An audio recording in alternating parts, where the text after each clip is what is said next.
Paumanhin po mga Lodi dahil maiksi lamang po ang episode ng kwento natin dahil yan lang po ang laman ng kwento natin. Salamat po sa pangunawa.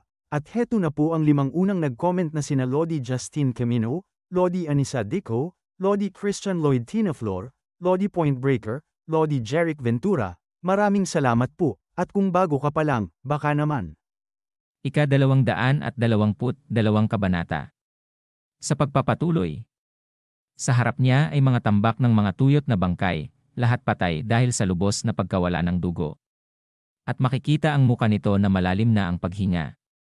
At sinabi ng mga ito sa kanyang isip na kung ikukumpara sa simula, ang lakas ng Blood Cloud Emperor ay lubhang humina. At sinigaw ng mga ito na ang walang hiyang iyan ay pagod na. Lahat tayo sugurin siya. Kasunod ng sigaw ng isang tao, ang mga ordinaryong mandirigma ng Heavenly Martial Sect ay sabay-sabay na sumugod patungo sa Blood Cloud Emperor. Ang Blood Cloud Emperor ay nababalutan ng malalaki at maliliit na sugat. Ang pinakamalaki ay bahagyang nakaligtaan ang kanyang puso. At maraming hiwa, pasa, at tusok sa kanyang katawan, ang ilan sa kanyang mga braso, ang ilan sa kanyang mga binti, at ilan sa iba pang bahagi. Ngunit hindi bumagsak ang Blood Cloud Emperor. Patuloy siyang nagtiis sa tulong ng reverse bloodstream. Sa kasamaang palad, gaano man kalaki ang isang garapon, kung patuloy kang sumasalok, makikita mo rin ang ilalim. At isang sibat ang tumusok sa tiyan ng Blood Cloud Emperor. Na kanyang ikinagulat na pinagmasdan niya ito. Mabilis siyang lumingon sa likuran. Na nakita niya ang mga ito habang sinisigaw ni Manghayang ng Bloody Rain Squad na walang hiya ka Bloody Cloud Emperor. At mabilis na naghanda ng enerhiya sa kanyang kamay si Bloody Cloud Emperor. At tinamaan niya si Manghayang na nawala ang kalahati ng katawan nito. Binunot ng Blood Cloud Emperor ang sibat sa kanyang katawan. Pagkatapos ay hinawakan ito at inihampas ng mabilis sa malawak na bilog sa mga Bloody Rain Squad. At 3 ulo pa ang nadurog niya na makikita ang mga talsikan ng dugo mula rito. Ang kabaliwan na kumikislap sa mga mata ng Blood Cloud Emperor ay humina. At ang kanyang mga galaw ay bumagal na sa sobrang pagod. Sinigaw ng mga ito na malapit na ang katapusan. Putulin ang ulo niya. Itinaas ng pinakamalapit kay Blood Cloud Emperor ang kanyang espada. At humampas pababa. At napangiti siya habang ang dugo sa kanyang muka ay patuloy na dumadaloy. At sa huling sandali, isang imahe ang lumitaw sa isipan ng Blood Cloud Emperor.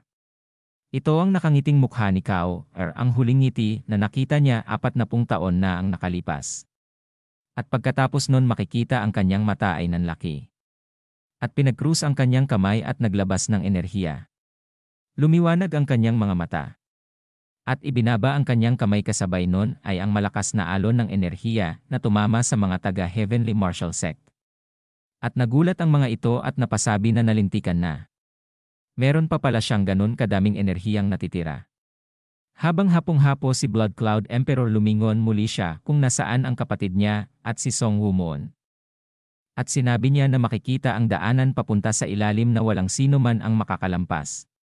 Dagdag pa niya habang bahagyang ngumiti na aking Kaor. Hindi kita hahayaang mamatay. At isang mabilis na espada ang makikita.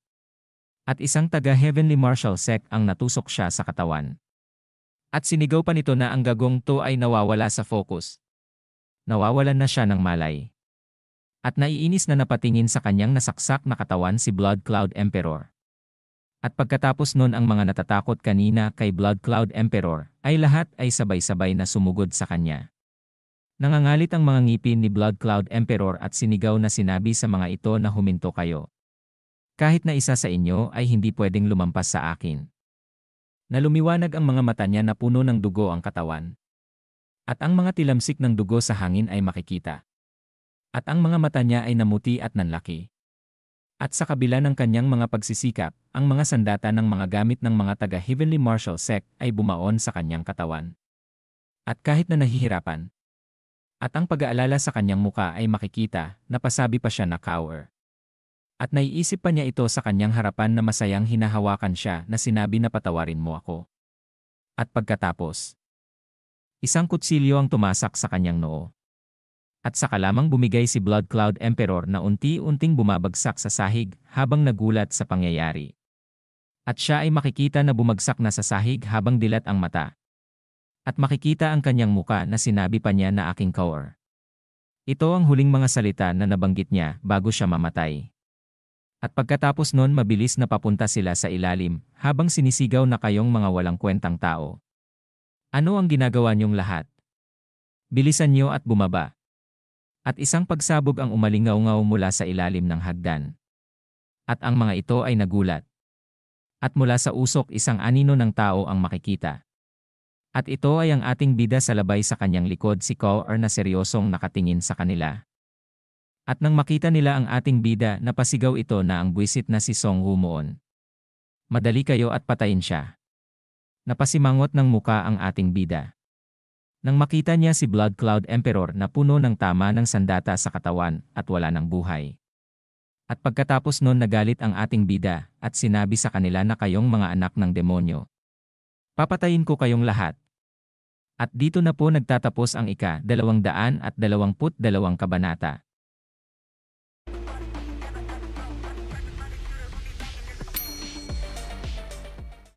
Ika-223 kabanata sa pagpapatuloy. Mabilis na nawala ang ating bida mula sa kanyang pinagkakatayuan. At mabilis na hiniwa ng ating bida ang mga ito sa kanilang katawan habang salabay si Kaur. At pagkatapos mabilis na hinati niya ang muka ng mga ito. At agad na nagbagsakan sa sahig. At tiningnan niya ang katawan ng Blood Cloud Emperor ng tahimik lampas sa bumabagsak na bangkay. At sinabi ng ating bida sa isip habang makikita ang dilat nitong mata na Blood Cloud Emperor. Sa huli, ikaw rin ang nagwakas ng sarili mong buhay, ano? At pagkatapos iniladlad niya ang kanyang kamay at naglabas ng enerhiyang apoy. At sinindihan ang bangkay ng Blood Cloud Emperor at agad itong nasunog. At nakapikit pa niyang sinabi sa isip na tutuparin ko ang pangako ko. Tiyak na ililigtas ko si Kaur. At pagkatapos mabilis na siyang umalis na tumalon sa ere.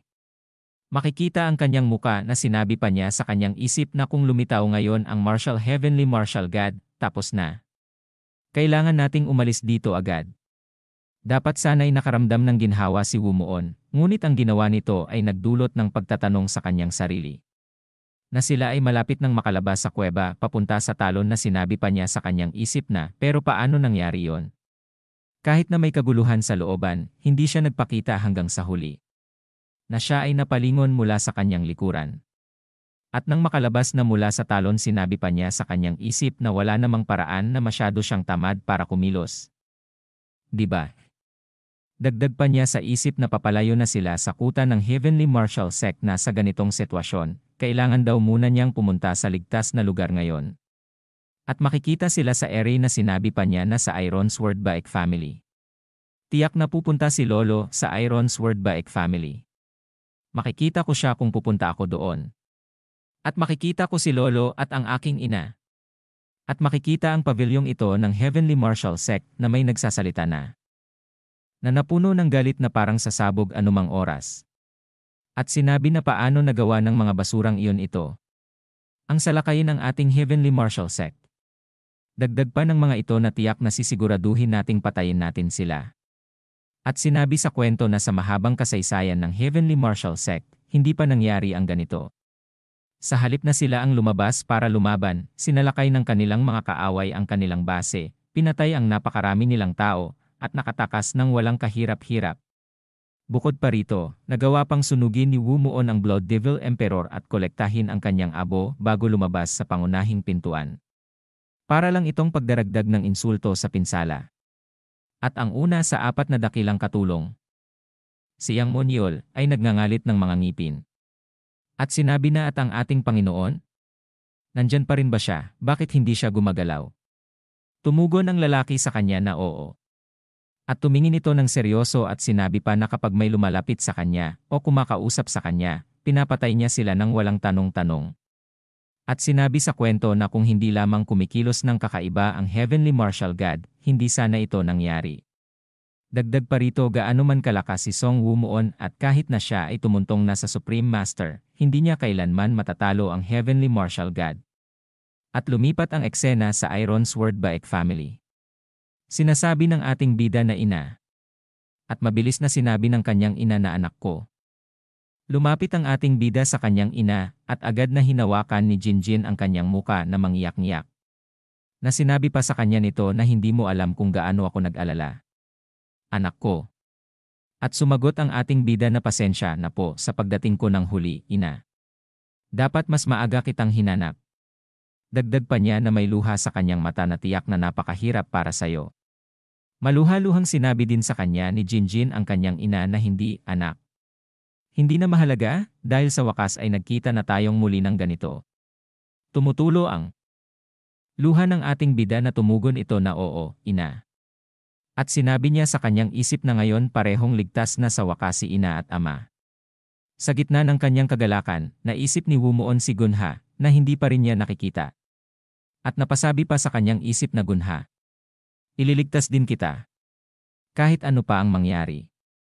At ipinakita ni Sangwon ang kanyang nakaugaliang mapanuksong ngisi. At sinabi na napakagandang tanawin daw naman ang kanyang nakikita. Pagkatapos ng emosyonal na muling pagkikita ng mag-ina, tumingin si Wumuon kay Sangwon. At sinabi na ano ang nangyari sa iyo, lolo. At inasar niya ang kanyang apo at sinabi na ang sakim mong bata ka. Narinig kong kumuha ka ng 3 magagandang babae bilang iyong mga asawa. Kung dati, si Wumuon ay mamumula sa gayong pang-aasar, ngunit pagkatapos ng lahat ng kanyang pinagdaanan, ang kanyang mukha ay mas makapal pa sa pader ng lungsod, hindi tinatablan ng mga patalim at palaso.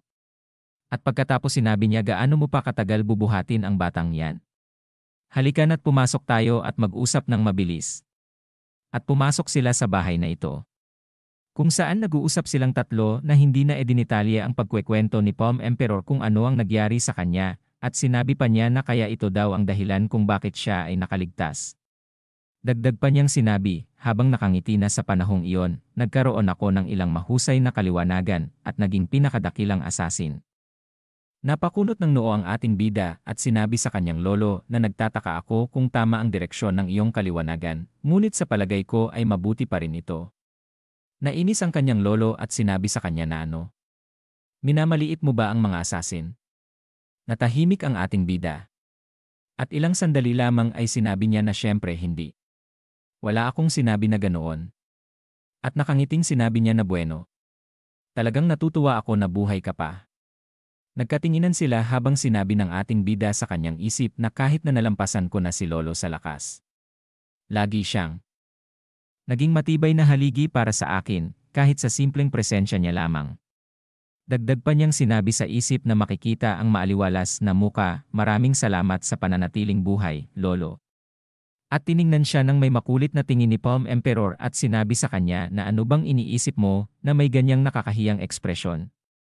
Tulad ng dati sinira na naman ng kanyang lolo ang kanyang masayang pagmumuni-muni. At pagkatapos sinabi ng ating bida sa kanyang lolo na sa anumang paraan, nakita mo ba si Gunha sa Heavenly Martial Sect? Parang nagtatanong siya ng isang walang kabuluhang bagay. Kung nakita ni Sangwon si Gunha, tiyak na susubukan niya rin itong iligtas. Habang nakakrus ang kanyang kamay sa kanyang katawan sumagot si Palm Emperor sa kanya na hindi. Hindi ko siya nakita. Pinuntahan ko ang bawat sulok ng Heavenly Martial Sect, ngunit wala siya doon. Napatungo ang ating bida at sinabi na ganun daw ba. At tinanong ng Palm Emperor ang ating bida habang makikita si Kao R na bueno, ang dalagang iyon sa iyong likod. Kung natatandaan ko ng tama, siya ang babaeng iyon na nagyelo sa ilalim ng lupa. Bakit siya nasa likod mo? Sinusubukan mo ba siyang gawing iyong bagong asawa? At tumugon ang ating bida sa kanya na syempre hindi. Well, iyon ay medyo komplikado. At dahan-dahang ipinaliwanag ni Wumuon ang kwento ng Blood Cloud Emperor. Habang makikita ang labas ng kanilang bahay. At napahawak sa baba si Palm Emperor at sinabi na kaya yon pala ang dahilan kung paano nalagutan ng hininga ang isa sa 8 Heavenly Martial Sect. Dagdag pa niya na kahit siya ay isang masamang tao, masasabi na talagang ang kamangha-mangha ang kanyang huling sandali. Nakatungong sinabi naman ni Jinjin na isipin mo, kahit isang masamang tao tulad niya ay may sarili ring kwento. Nakapikit na tumugon ang ating bida habang naiisip si Blood Cloud Emperor na oo. Kahit na ganoon, hindi naman nawawala ang kasalanan ng taong iyon. Makikita si KOR na umiiyak na napakinggan niya.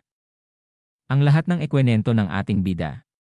Patuloy ang pagagos ng kanyang mga luha sa kanyang mata, sinabi niya na Big Brother. Nagulat si Jinjin at napatingin kay Kao-er at sinabi na gising ka na pala. At lumingon ng tingin ang ating bida kay Kao-er habang sinasabi sa kanyang isip na sa totoo lang alam ko na gising na siya simula nang magsimulang magsalita ako tungkol sa Blood Cloud Emperor. Dagdag pa niya na nakakalungkot man, pero dahil ito ay isang bagay na darating rin daw naman sa kanyang kaalaman balang araw.